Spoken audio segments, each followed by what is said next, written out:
안녕하세요, 문팀장입니다. 오늘 방송은요, 여러분들이 암보험에 대해서 가입을 앞두고 계시면 시청하시면 굉장히 도움이 많이 될 것 같습니다. 자, 오늘의 컨텐츠는요, 암 관련된 특약들을 모조리 정리해보는 시간을 가져보도록 하겠습니다.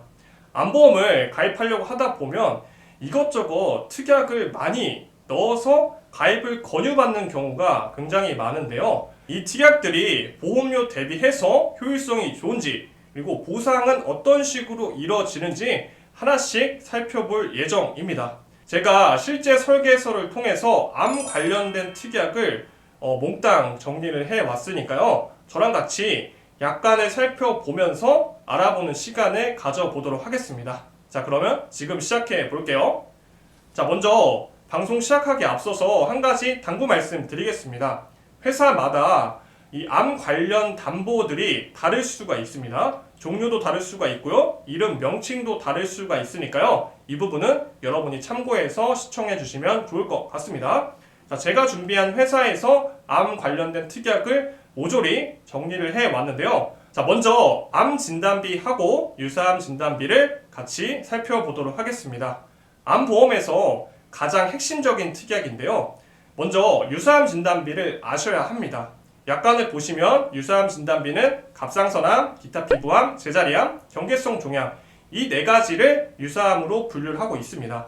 손해보험에서는 유사암이란 용어를 사용하고 있고요. 생명보험에서는 소외감이라는 용어를 사용하고 있다는 점도 참고해 주시면 좋을 것 같습니다. 자, 그러면 유사암 4개를 제외한 나머지 암은 이 암 진단비 일반암에서 보장을 받을 수가 있는 겁니다. 자, 그런데 일반암 진단비하고 유사암 진단비에 가장 큰 차이점이 있습니다. 자, 일반암 진단비는 유사암 진단비에 비해서 가입 한도가 높게 측정이 됩니다. 이게 무슨 말이냐면요. 유사암 진단비는 대부분의 회사가 1,000만원에서 2,000만원으로 가입을 제한하고 있습니다. 이 말을 잘 생각해 보면은요. 회사에서는 손실이 날 확률이 크기 때문에 제한을 걸어놓고 있는 거거든요. 아마 예전에 보험을 가입하신 분들은요, 이 유사암, 소외감이 굉장히 적게 들어가 있을 확률이 높습니다. 그래서 방송을 보시는 분들은 예전 증권이 있으시면 증권을 열어보셔서 내 유사암, 소외감 진단비가 얼마가 측정이 돼 있는지 확인해 볼 필요성이 있을 것 같습니다. 자, 다음은 갑상선 진단비인데요. 가로에 보시면 초기 제외라고 나와 있습니다. 갑상선에 걸렸다고 무조건 진단비를 지급해 주는 게 아니고요. 초기 갑상선은 진단비를 지급해 주지 않겠다라는 거거든요. 자, 그러면 초기가 뭔지 우리가 알아야 되잖아요. 자, 약관을 보시면 초기 같은 경우에는 2cm 이하를 초기로 정의를 하고 있습니다. 자, 그렇기 때문에 2cm 이하 갑상선일 때는 보상이 되지 않는다라고 보시면 됩니다. 자, 다음은 10대 고액 치료비 암 진단비입니다. 자, 고액암 치료비라고도 불리는데요. 고액암 치료비는요, 회사마다 5대, 7대, 10대 이렇게 다 다르게 분류를 하고 있거든요. 제가 준비한 이 회사는 10대 고액암을 채택을 하고 있기 때문에 10가지 고액암에 대해서 추가적으로 보상을 받을 수 있다는 뜻입니다. 다시 말씀드리면 고액암 진단비는 일반암 진단비에서 보장이 가능하고요. 추가적으로 보장을 더 받으시는 거라고 보시면 됩니다. 그래서 여러분이 가족력이 있으신 분들은 이 고액암 진단비를 전 추천을 드리는데요. 딱히 가족력이 없다라고 하면 이 특약에 대한 보험료로 차라리 일반암 진단비를 조금 더 높이는 거를 저는 권장을 드립니다. 자, 다음은 중증암 진단비입니다. 자, 말만 들어도 굉장히 심각할 것 같잖아요. 네, 맞습니다. 중증암 진단비는요, 4기에 걸렸을 때 진단비를 지급받게 됩니다. 1기, 2기, 3기는 지급이 안 되는 거예요. 자, 근데 여러분 잘 생각해 보세요. 요즘에 건강검진 굉장히 많이 하시잖아요. 그리고 의료기술도 많이 발달했기 때문에 초기에 암을 발견할 확률이 예전보다는 좀 높잖아요.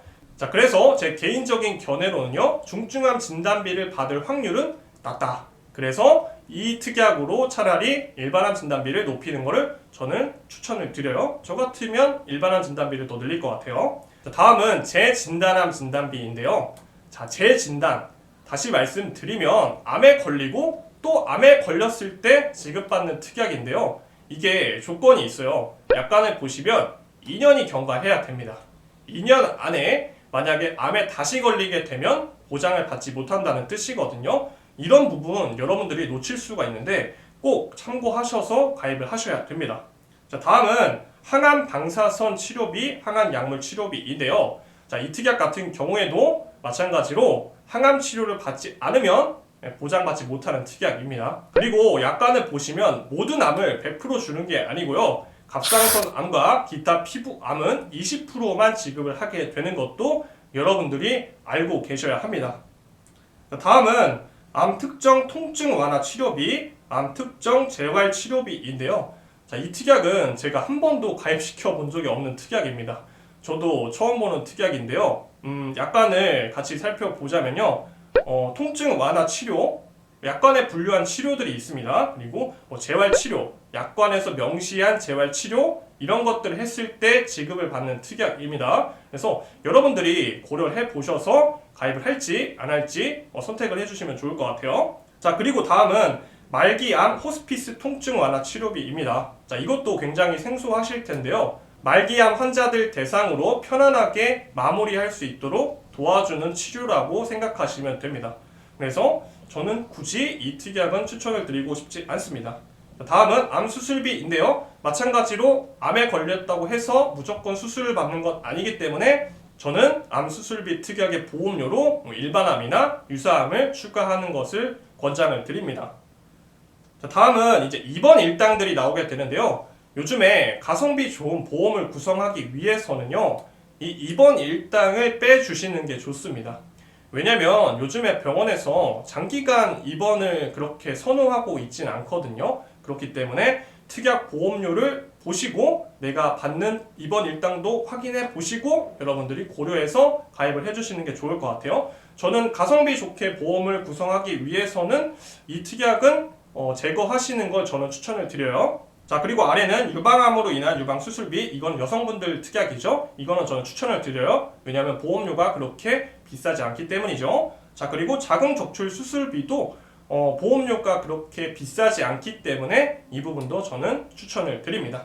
자, 그리고 밑에는 표적 항암에 대해서 특약들이 들어가 있는데요. 대부분의 회사가 표적 항암 치료는요, 갱신형으로 구성이 돼 있거든요. 그래서 저는 이것도 호불호가 많이 갈린다라고 생각이 들어요. 갱신형을 또 싫어하시는 분들은 저는 굳이 이거를 선택할 필요는 없다라고 생각이 듭니다. 10년째, 20년째, 30년째 이 특약에 대한 보험료가 갱신이 되게 되는데요. 솔직히 말씀드리면 어떻게 될지 몰라요.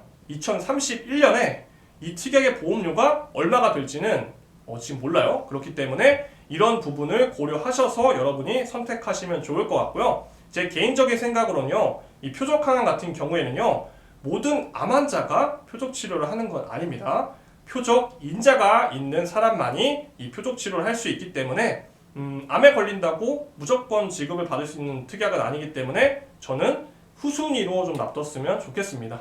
자, 오늘 저랑 같이 암 관련된 특약을 정리를 해봤는데요. 저는 여러분들께 가성비 좋은 보험 상품을 제안을 해드리고 있기 때문에 처음 보는 특약도 굉장히 많았어요. 자, 여러분들도 오늘 방송 집중해서 끝까지 시청하셨다면요, 암보험을 가입할 때 가성비 좋게 보험 상품을 구성할 수 있지 않을까 생각을 해봅니다.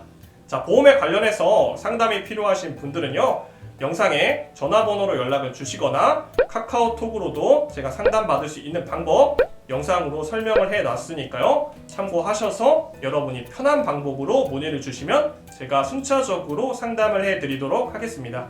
자, 오늘 준비한 방송은 여기까지입니다. 다음 방송에서도 여러분들께 유익한 컨텐츠를 가지고 다시 찾아오도록 하겠습니다.